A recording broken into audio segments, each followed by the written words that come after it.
یہ دو مسئلے ان افراد کے لیے ہیں جو دیر سے جماعت میں آتے ہیں، امام کی دوسری رکعت میں شرکت کرتے ہیں۔ امام جماعت کی دوسری رکعت ہوتی ہے اور وہ مأموم آ جاتا ہے اور نماز جماعت میں ابتدا کر لیتا ہے، یہ دو ان کے لیے ہے۔ امام جماعت دوسری رکعت میں قنوت پڑھ لیتا ہے اور امام جماعت دوسری رکعت میں تشہد پڑھ لیتا ہے، تو مأمومین کے لیے وہ جو دوسری رکعت میں شرکت کرتے ہیں امام کے ساتھ قنوت بھی پڑھنا مستحب ہے اور تشہد بھی ان کے لیے مستحب ہے، جبکہ مأموم کی پہلی رکعت ہوتی ہے اور تشہد کے دوران تجافی واجب ہے، تشہد مستحب ہے۔ مأموم کی پہلی رکعت ہے، امام کی دوسری رکعت ہے، اس میں تشہد پڑھنا امام کے ساتھ مستحب ہے، تجافی واجب ہے۔ تجافی یہ ہے کہ ہاتھوں کی انگلیاں زمین پر ہیں اور پیروں کے پنجے زمین پر ہیں اور دونوں زانوں کو تھوڑی سی مقدار میں اٹھا کے رکھیں، تو یہ واجب ہے جب تک امام تشہد پڑھے۔ پھر اس کے بعد وہ کھڑے ہو جاتے ہیں، امام اپنی جو ہے تیسری رکعت کے لیے، اب یہ شخص اٹھے گا اپنی دوسری رکعت کے لیے، تو اس میں پھر ایک یہی اختلاف رہے گا آخر تک، تو اسے فوراً قرات کرنی چاہیے کیونکہ امام کی تیسری رکعت ہے۔ اگر انہوں نے قرات کیا تو پھر سورہ حمد پڑھ لیتا ہے، اگر سورہ کے لیے وقت نہ ہو تو چھوڑ دیتا ہے۔ رکوع میں امام سے ملنا واجب ہے،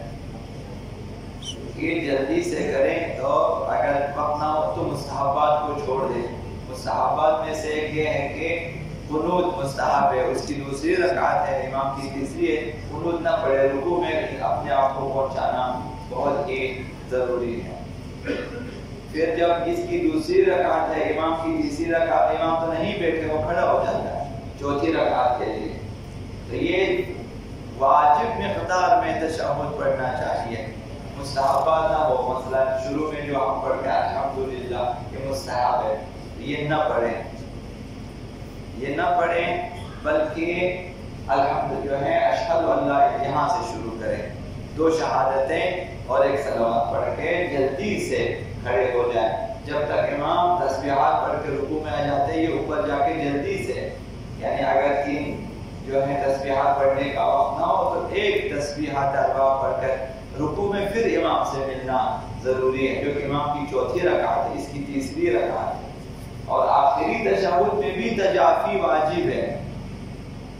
آخری رکعت میں بھی چونکہ امام کی آخری رکعت ہے، وہ تشہد پڑھے گا اور سلام، تو مأموم کیا کرے گا؟ اس کے لیے حضرت آیت اللہ سیستانی کا مقلد اختیار ہے کہ جیسے دوسرے سجدے سے اٹھے وہ فرادہ کر سکتا ہے، یا اگر جماعت کا ثواب مزید حاصل کرنا چاہے تو تجافی کر کے دونوں زانوں اٹھا کے ہاتھوں کی انگلیاں اور پیروں کے پنجے زمین پہ رکھ کے اسی طرح بیٹھے، تشہد بھی پڑھے، مستحب ہے، لیکن سلام نہیں پڑھنا چاہیے امام کے ساتھ، اس کی تیسری رکعت ہے، اور امام کی جو امام سلام پڑھے پھر اس کے بعد یہ کھڑا ہو جائے۔ یہ دوسرا مسئلہ جو آج عرض کرنا چاہوں گا وہ امام کی غلطی کے بارے میں ہے کہ اگر امام جماعت کسی ایسی رکعت میں جس میں قنوت نہیں ہے، یہ امام جماعت قنوت پڑھنا شروع کر دیتا ہے، مثلا پہلی رکعت میں خیال کرتا ہے کہ دوسری رکعت ہے وہ قنوت پڑھنا شروع کر دیتا ہے، تو مأمومین کے لیے کیا حکم ہے کہ وہ تو غلطی پر نہیں ہے، امام غلطی سے پڑھتا ہے، تو مأموم کے لیے جائز نہیں ہے کہ وہ قنوت پڑھے۔ مأمومین ایسا نہ ہو کہ امام کی اتباع میں وہاں کر تو قنوت پڑھنا شروع کر دیں، قنوت جائز نہیں ہے، بیٹھے رہے وہ آرام سے جب تک امام قنوت پڑھے۔ اب چونکہ قنوت نہیں پڑھنا تو لہذا امام سے پہلے رکوع میں بھی جانا جائز نہیں ہے، بس وہ کھڑا رہے جب تک امام اپنی جو ہے غلط جگہ پہ جہاں پر قنوت پڑھنا ہے قنوت ختم کرے، پھر جب امام رکوع میں جائے وہ بھی رکوع میں جائے۔ تو جہاں امام غلطی سے قنوت پڑھ لیتا ہے، مأموم کے لیے قنوت پڑھنا جائز نہیں ہے، مأموم جو ہے کھڑا رہے گا تاکہ کہ امام اپنا قنوت ختم کرے، امام سے پہلے رکوع میں بھی نہیں جا سکتا، وہ صبر کرے گا تاکہ کہ امام کا قنوت ختم ہو، پھر بقیہ نماز امام کے ساتھ پڑھے۔ یہ ایک مسئلہ دوسرا اور آخری ہے یہ کہ امام کسی ایسی رکعت میں تشہد پڑھنا شروع کر دیتا ہے جہاں تشہد کا محل نہیں ہے. مثلا پہلی رکعت میں تشہد پڑھنا شروع، دوسری رکعت خیال کر لیتا ہے، یا 4 رکعتی نمازوں میں تیسری رکعت میں تشہد پڑھنا شروع کر دیتا ہے.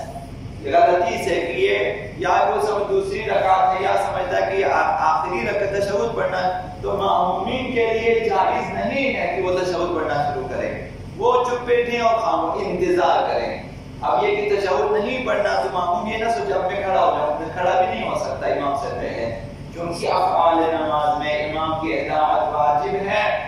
لہذا وہ کھڑا انتظار کرے گا، صبر کرے گا تاکہ کہ امام اپنا تشہد ختم کرے. اگر کہ وہ غلط محل پہ تشہد پڑھ رہا ہے،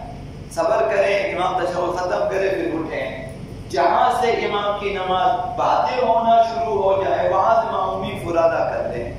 مثلا امام 5ویں رکعت کے لیے کھڑا ہو جاتا ہے تو معموم کھڑا نہ ہو جائیں، جب 4تھی رکعت ہے معموم آگے سے اپنا نماز ختم کرے.